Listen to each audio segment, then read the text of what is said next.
you doing, honey bunch? I'm doing good. How are you, dear? Well, it's the first day of March, so we got to go over our February games plays, and we got a lot of games in this month.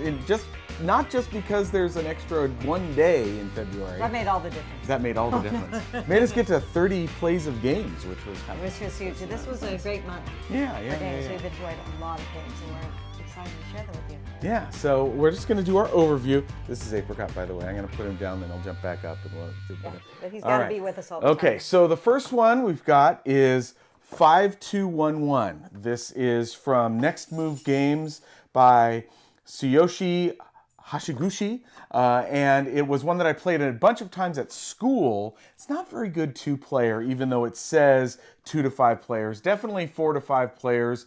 And 5211, the title tells you exactly what it is. You got 5 cards in your hand. You're going to play 2 of them, draw back up, play 1 of them, draw back up, play another one. So everybody's got 4 cards in front of them, and then that determines majorities and what things go into the score pile and stuff like that. So kind of a fun game, but not so great two-player when you played it with really me. great to pull people in quickly because you can teach it to them in about 2 minutes. Oh, yeah. And then you're in the game and you're playing. So that bodes well for doing it with non-gamers or just something fun and fast. Yeah, worked very well with my kids at school, and I sucked a bunch of kids in my multimedia classes as they were finishing up projects and stuff. Perfect. All right, what's your first one?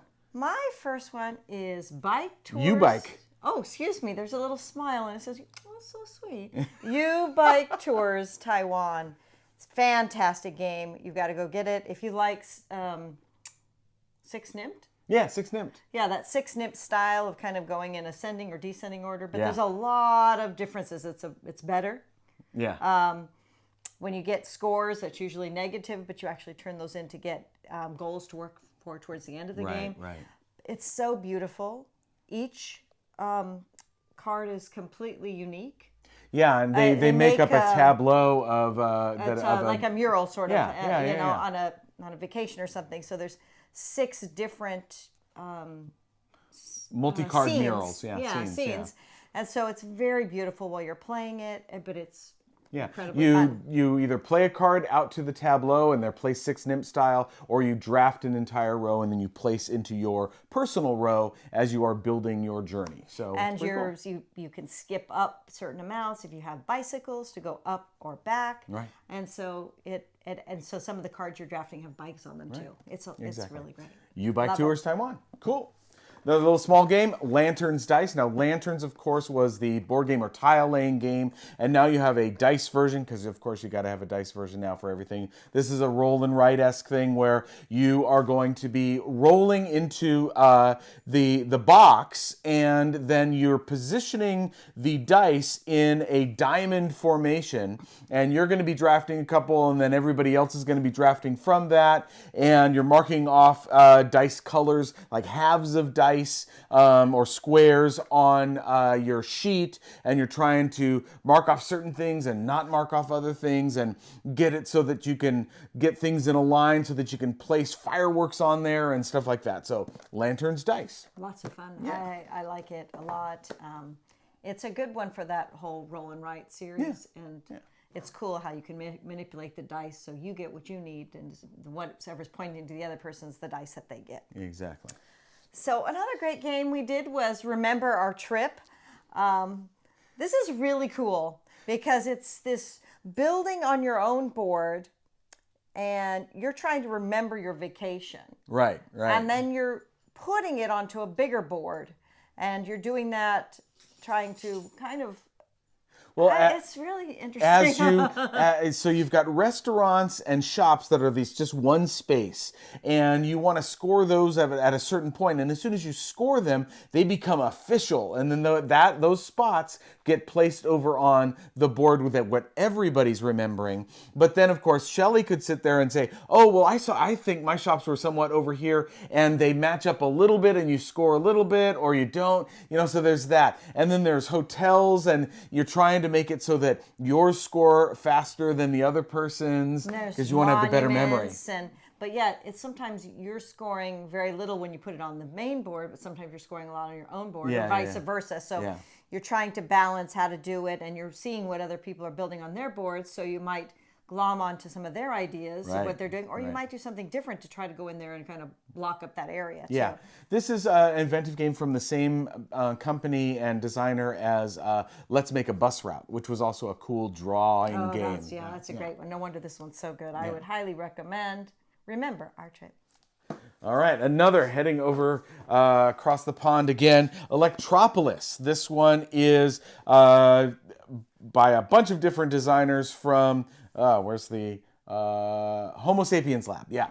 And everybody has their own grid board that they're building different buildings on. You're trying to power your city, but of course you've got to deal with the pollution of coal and getting rid of nuclear waste, or dealing with gas-fired power plants and stuff, or of course the nice green environmentally friendly ones. And you want to make sure that as you're drafting your tiles, you're also getting a card that tells you where you have to place the tiles on your board, in what quadrant.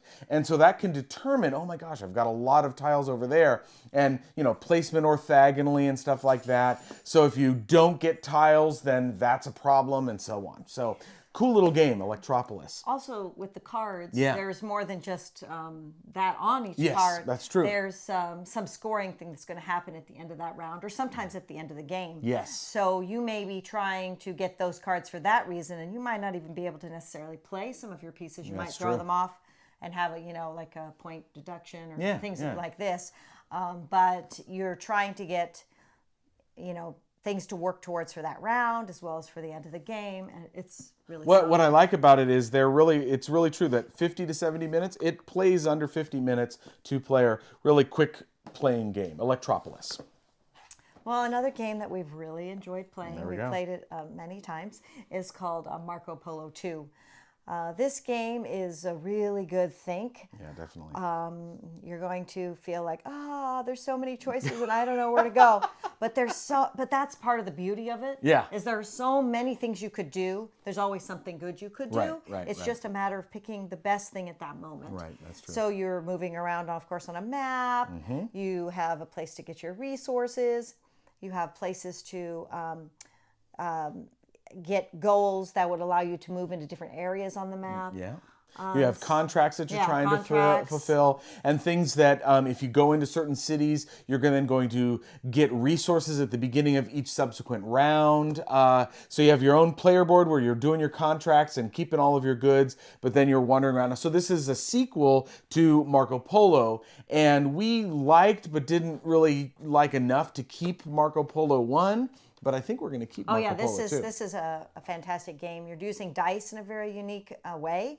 And you might think, I got all these low dice, I'm never going to do well. But that isn't true. You just have to maximize the dice. You have to figure out a way to make it so that you can do well. You are supplemented with some camels and abilities to move around and such like that if you do score a very low dice roll. But I won rolling very poorly. Well, yeah, and that's one of the interesting things is we were noticing is that just because you are rolling poorly, that doesn't necessarily negate your ability to do well in the game. And you are given a little boost. If your 5 dice don't add up to at least 15, you get some extra coinage or camels, your choice, to make up the difference. And that's a cool thing that goes on. There's also a place to get extra dice, black dice. Yes. Those are really powerful too, because that allows you maybe to go to the same place twice. Yeah. That you would have better be blocked off with your color, or it could allow you to do something that you wouldn't be able to allow to do before. So I think this is an incredible thing and a lot of fun.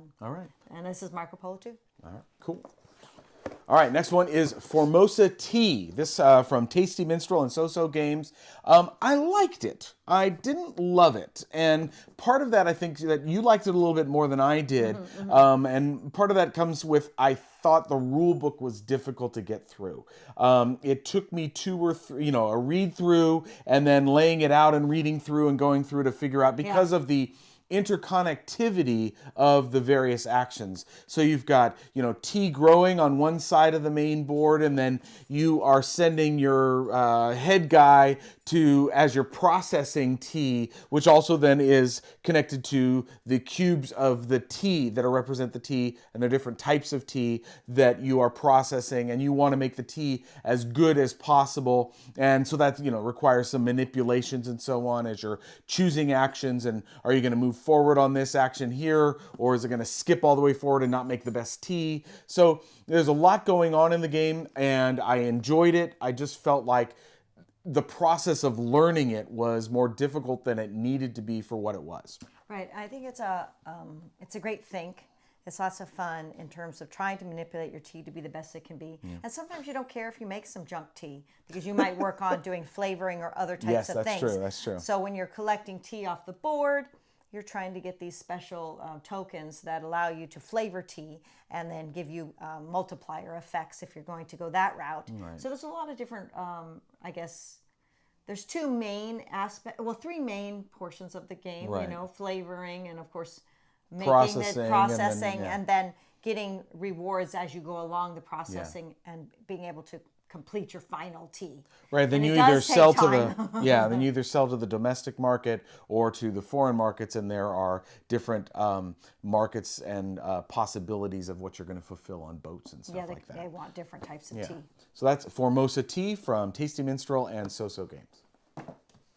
Well, we've talked about this game many times, but we got the expansion, which is the European birds. Yes, right? European birds. The European birds. So many more sets of beautiful birds, all completely different. We also have lavender eggs. That's nice. That makes it very pretty too. So it is a little bit, adding a little beauty factor to the game. One thing that is cool is that the percentages for fulfilling the cards are the same, and you now have some new round-to-round goal tokens that are different and change that up. Yeah. If I were to do something, then Doug might actually get some reward for it. So not just waiting for the end of the round or on your turn, something happening. Yeah. It happens in the middle, which does add, I think, a little bit more to the game. Yeah. I would still say it's, with or without the expansion, is great and beautiful. Game. Yeah. But the expansion does add a little bit more going on in the middle of the rounds. Yeah, there are 3 new bird types. One's where you can lay a bird on top of another bird. It's like it killed it. And you can do that. Or you can actually spend bird cards out of your hand to be able to lay a bird instead of use food. So those are 2 new things. And then there's another card, and we only ran across it once because, the deck is now really big, is that you can turn on its side so it fills its row more quickly so that you get the better benefit from that row. So but I think those you are kind of also cool. pay the lower You value pay the of lower, eggs. yes. So it makes it a little easier to progress. Yes. And it, because I was like, why would you want to do that? I don't understand. Then he did it, and I totally got why. That was a good thing to do. So Wingspan with the expansion. Wingspan. Yeah. All right. The caveat that we always say with Wingspan, do not play it with 5 players. That's our opinion, just because of the time commitment. Please don't do that.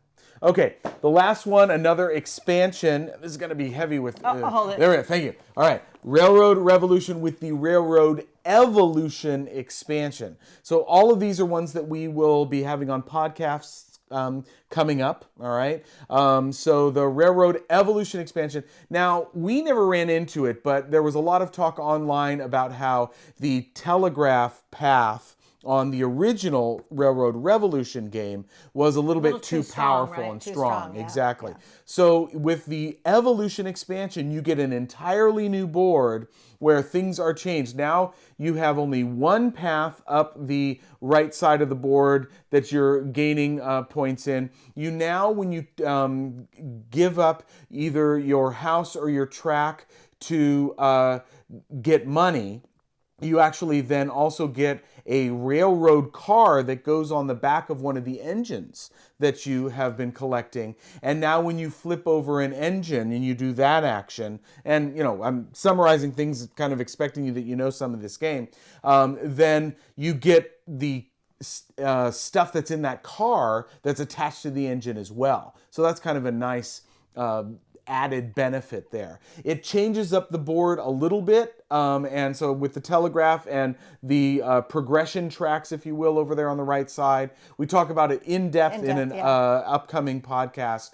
But we liked Railroad Revolution already. Oh yeah, I thought it was great. Railroad but Evolution, I love this one even more. Yeah, I mean, really it great. is just fantastic how certain things are more simplified in terms of the tracks, but yet how things are really hard when you're trying to go down into the, what's the bottom part called? The telegraph area. The telegraph area, and it's good stuff. it's an amazing game. Yeah, definitely. All right. Remember, subscribe to the channel. We'd love to have you as a subscriber. You can support the podcast and us, and all of the stuff that we're doing by going to patreon.com/GarrettsGames. And of course, every week we've got the podcast coming out. This week, we just released 713 today. And later on in the week, we'll talk about what we are talking about on that podcast and what we've got on the upcoming podcast. So we're trying to do that every other week as well. So have a great week, guys. Have a great month. We'll come back to you at the end of March and let you know what we're playing then. Bye. Bye.